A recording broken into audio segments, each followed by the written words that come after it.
Oh, ladies and gentlemen, boys and girls, children of boys. This is Be Rich. This is Grandpa's Magic.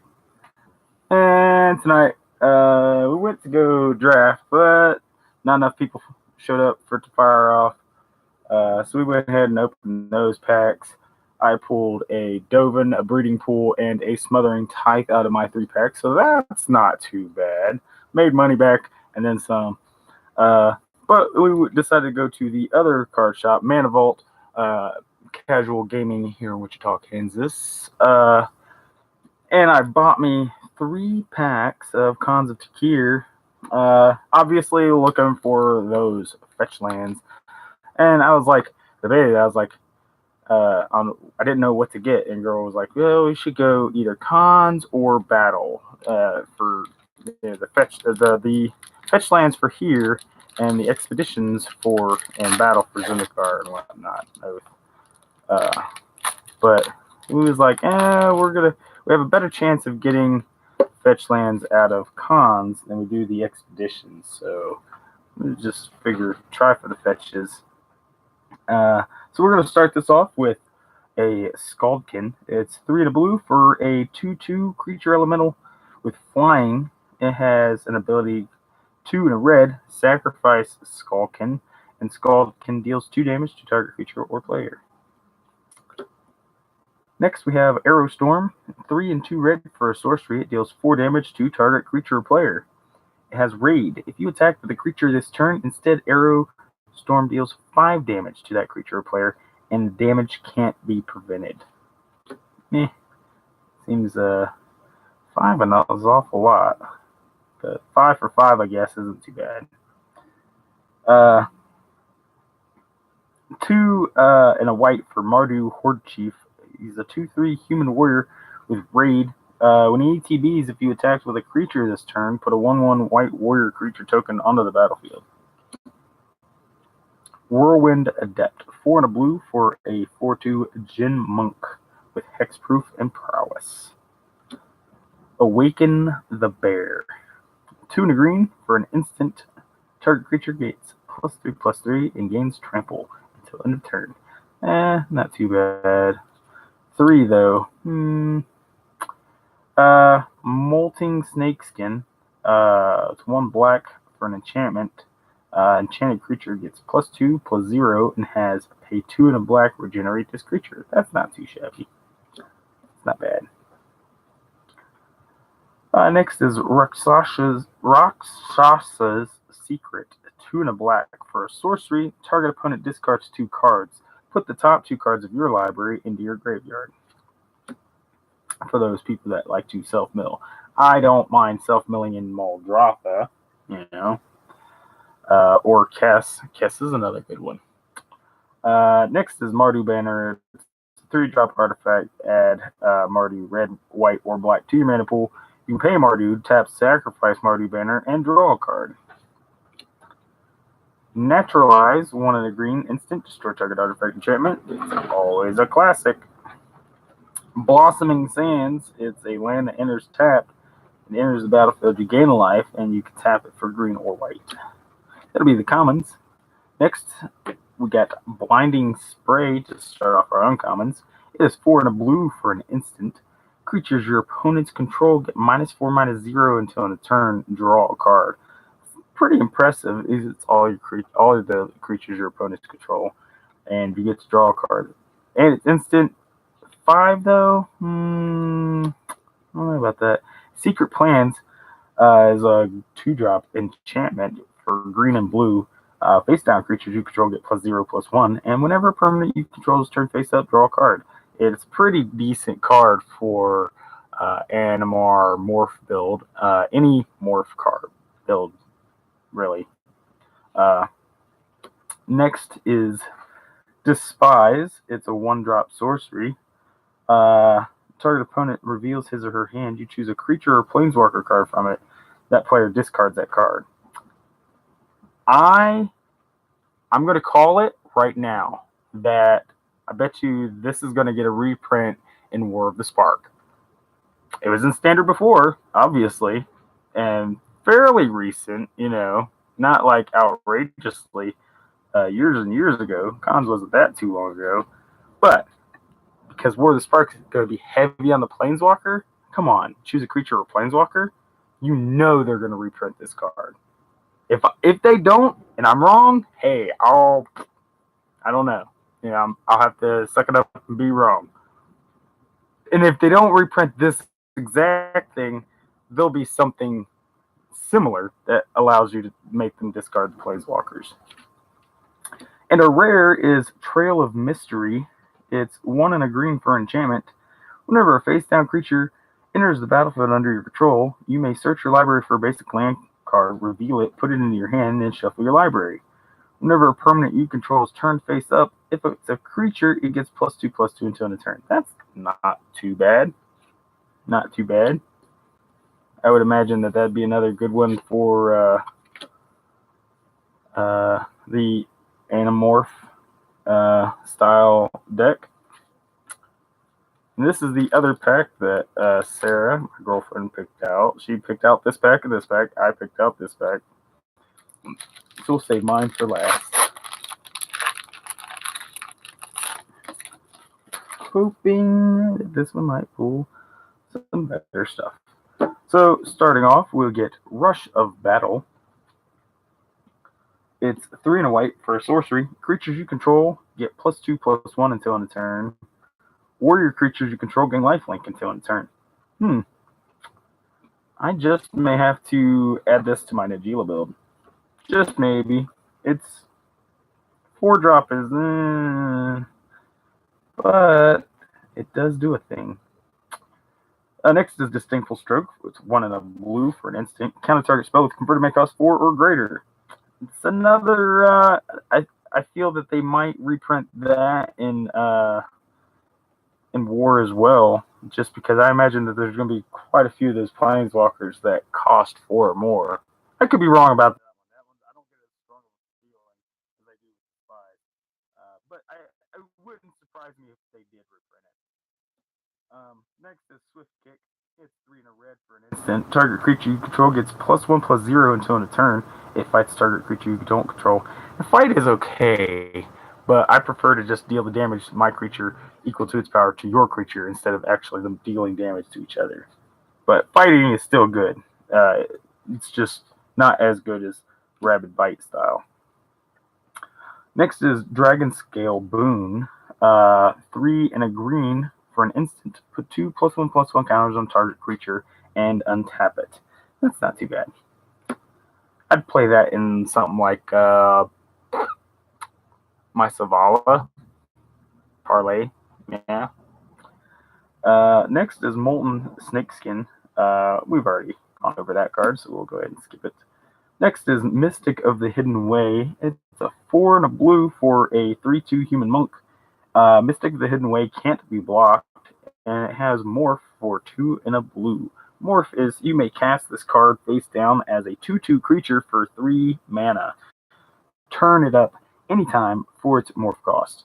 It's now that's the thing. The Morph is one of the few things in Magic that does not use the stack and can't be responded to. Pretty neat. It's very strong, and in situationally, it's strong. Next, we'll move on to a Summit Prowler. You get 2 and 2 red for a 4/3 creature that is a Yeti. That is a very ugly Yeti, if you ask me. Let's see if I don't know how well you guys are seeing that, but it's pretty ugly. So next is Rugged Highlands. It's just a land, a non-basic land, enters the battlefield tapped. When it enters the battlefield, you gain life, and it produces green or red when you tap it. Next would be Kill Shot. 2 and white, instant, destroy target attacking creature. Now, I forgot about this. So you remember, Harambe. Well, there's a meme that uses one of the old gorilla cards, and it says, I attack with my gorilla, and it's like, in response, Kill Shot, and it's like, oh, poor Harambe. I know. I'm not a nice person, but I didn't make the meme. I just think it's hilarious. Next, we get Salty Banner, or as I like to call it, Salty Banner. I like to call it salty. I don't know why. Yeah. It's a 3-drop artifact. It produces Salty, black, green, or blue. You can pay black, green, and blue, tap, sacrifice to draw a card. Next, for the uncommons, we've got a Sandstep Citadel. It is a non-basic land. It enters tap, and you can tap to produce white, black, or green. Next is Monastery Swift Spear. It is a 1-drop for red human monk. It's 1/2 with haste and prowess. Yeah, not too bad. Not too shabby. We got a Murderous Cut 4 and a green for an instant with Delve. Delve is each card you exile from your graveyard while casting this spell pays for 1 colorless. You can destroy target creature. Not too bad. We got a Windswept Heath. Oh yeah, look at that. We got a fetch land. Oh my goodness. Oh yeah. I am glad that she picked that particular pack then. She's going to be happy. Watch. I used up my luck at draft on those packs, and I'm going to pull like the worst thing. I mean, because even Trail of Mystery is not too bad if you're playing that. I'm going to pull the absolute worst card out of the set. I guarantee it. So, we'll start off with a Valley Dasher. It's 1 in a red for a 2/2 with haste. It attacks each turn if able. I feel that we actually pulled that out of the other pack. So next is Erase, which is a 1-drop instant exile target enchantment. It's a classic card. Classic card. I love it. Rite of the Serpent. It's 4 and 2 black for a sorcery. You destroy target creature. If that creature had a +1/+1 counter on it, put a 1/1 green snake creature token onto the battlefield. Interesting. A little high costed though. And very situational because it has Dragon Scale Boon. 3 and a green for an instant. Put 2 1/1 counters on target creature and untap it. We've been there. Mystic of the Hidden Way again. We've been there, done that. Summit Prowler. There's that ugly Yeti again. Here I go messing up the whole stack of cards. Rugged Highlands again. Enters tap. You gain life. Oh. There's foil. There's a full card back there. Oh my goodness. So there's Kill Shot again. Salty Banner again. Hordling Outburst. It is 1 and 2 red for sorcery. Put 3 1/1 red goblin creature tokens onto the battlefield. It's not too bad, I guess. I think I already run that in my goblin deck. It's kind of you kind of have to grind it in goblins, I guess. Next is Gurmag Swiftwing. It's 1 and a black for a 1/2 bat. Flying, first strike, and haste. That's actually pretty impressive. Raider Spoils. It's 3 and a black for an enchantment. Creatures you control get +1/+0. And whenever a warrior you control deals combat damage to a player, you may pay a life. If you do, draw a card. That's always not too bad. I like it. So, our rare is Crater's Claws. X in red for sorcery. Crater's Claws deals X damage to target creature or player. It has Ferocious. Crater's Claws deals X +2 damage to that creature or player instead if you control a creature with power 4 or greater. Not too bad. Dismal Backwater is our foil that we saw, which is it's a non-basic land. It enters the battlefield tapped, and you gain a life, and you can produce black or blue, which is not. I think I do like these over other non-basics that produce the 2 because this ETBs and gives you a life, you know. So I'll probably definitely run this in my Alaro deck, obviously, because it's going to gain me a life. It produces colors that I need, and it's foil. That's the important part. But let's take a look at this Windswept Heath here. Let's go ahead and get a sleeve for this bad boy right now. Into a perfect fit. And then get another sleeve.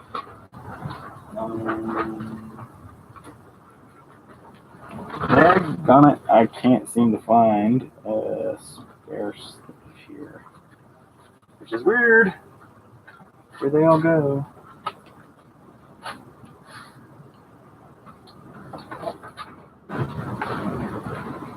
Not that one.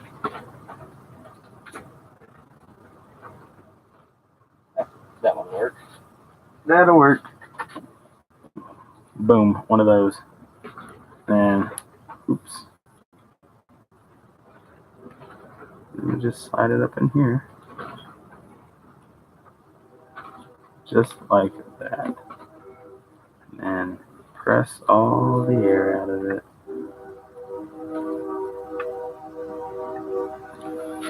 Boom. Wind swept heat. I can't be too mad about getting this card at all. Let's see, we're going to look up Tarkir. The price for it is $15. Not bad. So I was very excited to get it. It's not the first fetch that I've pulled. Obviously, we know that I've pulled a Verdant Catacombs, but Windswept Heath is, in my eyes, it's just good. All the fetches are as good as each other, no matter what the monetary value is. Just like all the shocks are just as good as one another. All the OG duels are just as good as each other, in my opinion. So that's just my opinion, and everybody has different opinions. We know what they say about opinions and whatnot. So until next time, GG.